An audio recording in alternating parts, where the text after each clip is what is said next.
Man, some things just happen like clockwork.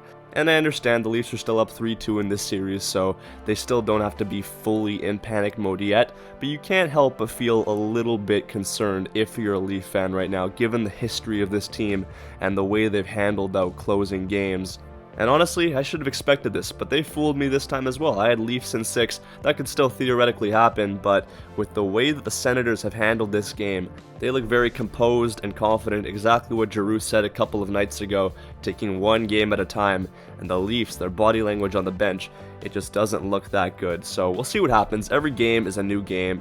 I said it after Game 3, I said it after Game 4, but now I'm not so sure in saying that the Leafs are going to win this series 100%. I mean, it's hard to believe that they'd be like, what, the 5th team to lose a series after being up 3-0, but then again, you never know with this team, so it's going to be interesting. I want to see a Game 7 so bad, it would be so interesting, as a neutral fan, of course, but I guess we'll have to wait and find out. Let's jump into this game here, starting off with the first period of play. I thought that in the first period, the Leafs really pushed hard. They wanted to get this one over with as soon as possible. They had a plethora of chances, but Linus Ullmark, he stood on his head on a number of power plays to keep it out the net. Sens had this very close call as well. I'm not sure how this somehow stayed out, but it did. And then for the rest of the period, it was just an onslaught of chances for Toronto, but they were unsuccessful, so we move on to the second.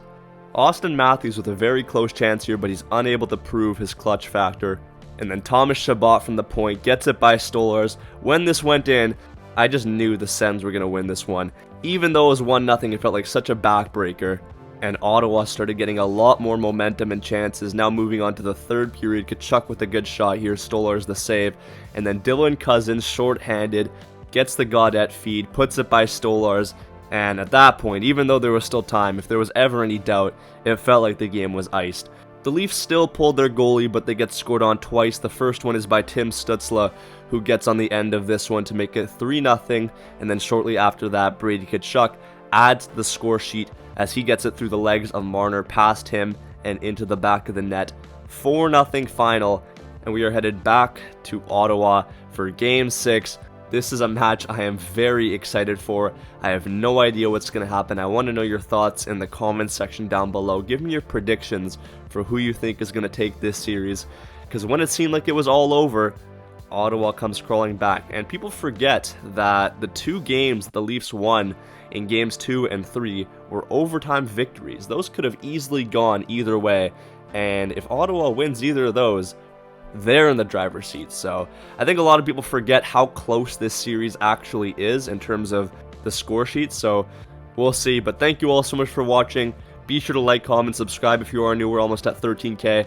I'll see you in the next one. Peace out and take care.